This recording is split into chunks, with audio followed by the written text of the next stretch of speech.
How are we doing today? We're in Ephesians 5 today. We're going to have a long passage and a longer video. It's chapter 5, verse 15 through chapter 6, verse 19, or at 6 and 9. And there's only one. Well, I've recorded this 2 times already, and both times, by the time I got 2/3 of the way through my lecture, it froze.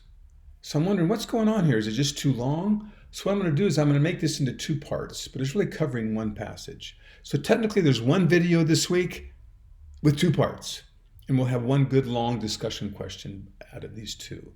So you'll watch both videos before you engage the discussion question. Today we're looking at this passage in Ephesians where it talks about being filled with the Spirit, but it introduces these ideas of family codes.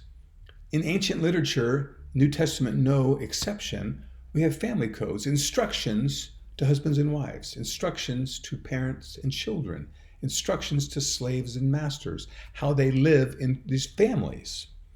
And it's in the ancient world, in many letters of the ancient world. In the Bible, Ephesians has them, Colossians has them, and 1 Peter has them. Our concern is obviously Ephesians, but we'll bring Colossians in at the beginning here just to show you the similarity. In both of those books that Paul wrote, Colossians and Ephesians, there's certain verses that have become famous, and the family codes follow them. Remember Colossians 3:16, let the word of Christ dwell in you richly, teaching and admonishing one another in all wisdom, singing psalms and hymns and spiritual songs with thankfulness in your hearts to God. Remember we talked about that. And so the command is let the word of Christ dwell in you richly. Well, after this verse, what follows in Colossians is family codes. In light of the word of Christ dwelling in you richly, here's how husbands and wives are to live together and treat each other. In light of the word of Christ dwelling in you richly, parent and children, slave and master. Well, if you remember when we talked about Colossians 3:16 and the word of Christ dwelling in you richly, I showed the parallel to Ephesians 5:18 of being filled with the Spirit. So there it says, do not get drunk with wine, for that is debauchery, but be filled with the Spirit. As we talked about in Colossians, these exhortations have nearly 2 identical results. If you remember, we compared them. Ephesians has the same results as Colossians. So let's look at that now. Let's walk through Ephesians 5:15 through 6:9. I'll cut this into 2 videos, as I said, though. So Paul says this, 5:15, look carefully how you walk, not as unwise, but as wise, making the best use of the time, because the days are evil. Therefore, do not be foolish, but understand what the will of the Lord is. And here's the will of the Lord. Do not get drunk with wine, for that is debauchery, but be filled with the Spirit, addressing one another, just like Colossians, in psalms and hymns and spiritual songs, singing and making melody to the Lord with your heart, giving thanks always and for everything to God the Father in the name of the Lord Jesus Christ, submitting to one another out of reverence for Christ. So Paul gives this famous passage on being filled with the Spirit, and it comes with 2 commands, one negative, one positive. The negative one is, do not get drunk with wine. The positive is one, be filled with the Spirit. And what follows that, after that, be filled with the Spirit, is 5 verbs that are in the form of a participle. A participle is a subordinate verb that informs the main verb. The main verb is be filled with the Spirit. Following that is 5 verbs in the form of participles. They're subordinate. They support. So look at the diagram that I have put in your notes where I have underlined the 2 main commands. Do not get drunk with wine, but be filled with the Spirit. Then under be filled with the Spirit, you're going to see 5 verbs that are underlined, or rather that are bolded, and the ing ending, which represents the participial ending for a present participle. If the grammar throws you off, ignore me on that. I just want you to see these 5 verbs explain something about being filled with the Spirit. So, filled with the Spirit, speak. So here's before I read them. Are these 5 participles the means by which we get filled with the Spirit? I do these 5 things, then I'm filled? Or are these 5 participles showing the result of being filled with the Spirit? If I'm filled with the Spirit, this is what my life will look like. That's what I think. That's what most interpreters think. So be filled with the Spirit, and the end result of that is you and I will be speaking to one another in psalms, hymns, and spiritual songs. There's an admonition and an encouragement to one another through psalms, hymns, and spiritual songs, something we need to do more of today. Then, if I'm filled with the Spirit, I'll be singing and making melody to the Lord with my heart. I'll be giving thanks always for everything to God the Father in the name of the Lord Jesus Christ. And that's amazing. If I'm Spirit-filled, by the way, I'll get there. I'm sorry. I'm going to define Spirit-filled and I apologize for not doing it yet. If I'm Spirit-filled, I'll give thanks always for everything. Think about that. That's amazing. Everything covers a lot. A lot of my life is great. Give thanks. That's easy. A lot of my life is hard. It's painful. You want me to give thanks in the midst of that?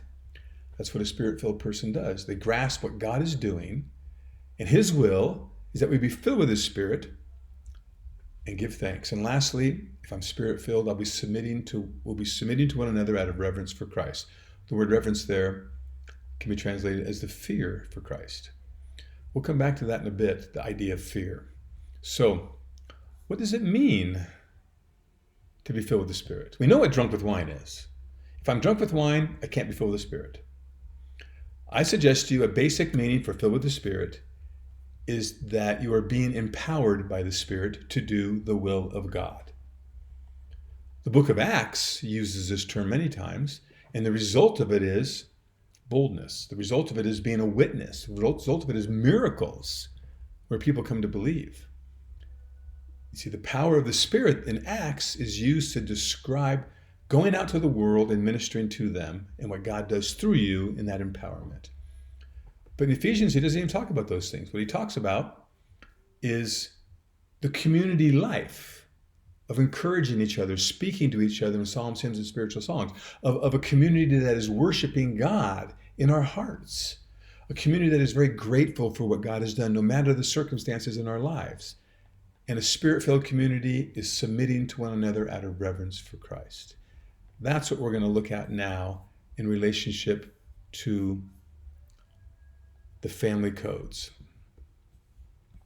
So these family codes, what it is now, is a Spirit-filled family will look like this. If a husband and wife are Spirit-filled, Paul describes what that looks like. If parents and children are going to live a Spirit-filled life, he's going to describe that. And slaves and master, which is a difficult one for us, but we'll discuss that. Here's what it's going to look like. So what I want us to do now, let me keep going for a little bit before I break this and go to the second video.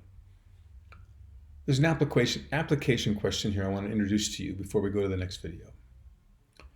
These family codes, are they culturally bound to Paul's time and culture?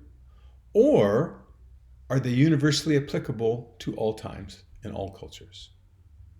Do you hear the question? It's in your notes as I read it to you. Are these family codes culturally bound to Paul's time and culture, or are they universally applicable to all times and cultures? Let me give you an example of a culturally bound command and a universal command. A culturally bound command. Paul says it a couple times, Peter says it once. Greet one another with a holy kiss. So how often do you do that?